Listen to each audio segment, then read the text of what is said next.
There's a specific type of person that everyone just kind of gravitates toward without really thinking about it. And when you actually look at what they're doing, the answer is pretty much nothing. They're just calm. They're not performing, they're not trying to control how people see them, they're just existing at this pace that makes everyone around them realize they've been moving way too fast. They don't fidget, they don't scramble to fill silences, and when something goes wrong, they just handle it like it was always part of the plan. And you see that and think, not bad. Not because it's impressive, even though it kind of is, it just looks peaceful. And being around someone peaceful is weirdly refreshing when everyone else is clearly going through it. To be fair, a lot of people are already moving toward that. You've adjusted how you carry yourself, you react less, you move a little slower, you don't give everything a response anymore. And that somehow works. People do treat you different when you hold yourself like that. But before we go any further, let's actually clarify what nonchalance is. Because the internet has kind of turned it into this whole personality type where you're supposed to be cold and detached and above everything. But that's not it. If you look up what the word actually means, it's just the state of being calm and unbothered. That's true, on the surface. And then when you strip away all the internet layers and the aesthetic and the performance around it, what you're really looking at when you see someone who's genuinely nonchalant is just a person who's at peace. Peace with themselves, peace with what's happening around them, peace with things not being perfect. That's pretty much the whole thing. Nonchalance is peace. And the art of it is learning how to actually live in that peace instead of just performing it for other people.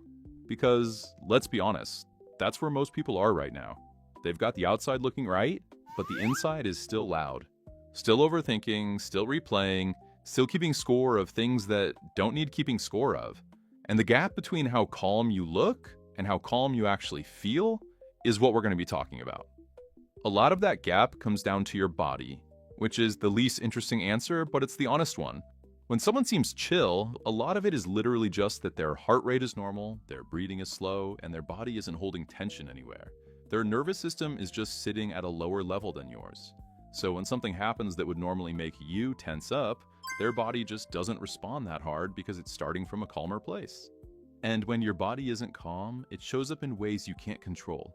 Your hands move too much, your breathing gets shallow, your voice changes when you're put on the spot. You can keep a straight face, but the rest of you is doing its own thing, and people can notice that. So the starting point is actually getting your body to settle down for real. Breath work, getting used to stillness, just teaching your nervous system that most of what happens during a normal day isn't something you need to physically react to. Someone leaving you on red is not a physical emergency. Your body just thinks it is because it's been on high alert so long, it forgot what baseline feels like. Once you bring that down, you stop having to manage how you come across because there's nothing to manage. You're just relaxed, and it reads that way on its own.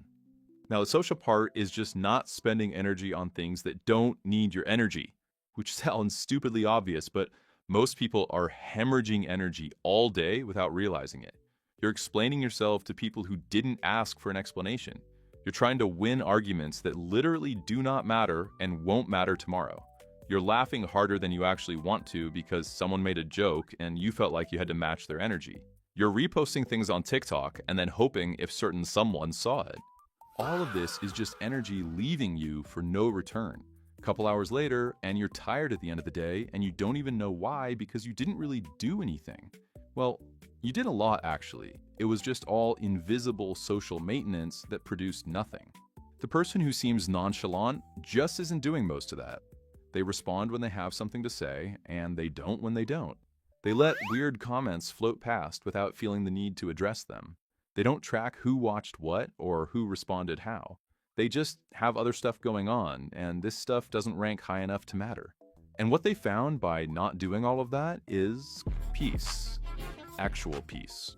The kind of peace where you get to the end of a day and your head is quiet because you didn't spend it performing for people who weren't even paying attention. Now moving on to the mental part, well, the mental part is just being okay with things not going your way. That's basically the whole framework. When something doesn't work out, you just say, all right, and figure out the next move. You don't sit there going over what it means or what went wrong. It didn't work. Simple. Now you're doing something else. maybe going a different approach or different technique or maybe just a completely different thing. At some point, you figured out that replaying a bad outcome for 3 days doesn't change the outcome. So you stopped doing that. And what replaced all that overthinking was just quiet, just peace, just a mind that isn't constantly chewing on stuff it can't change. When you carry that, people trust you more. Not in any deep or romantic way, you're just easier to be around. Things go wrong and you don't make it everyone else's problem. Plans change and then you adjust. Someone says something dumb and you let it go because getting into it would cost more energy than it's worth and you'd rather just eat your lunch. It's pretty much like playing a game you've already beaten.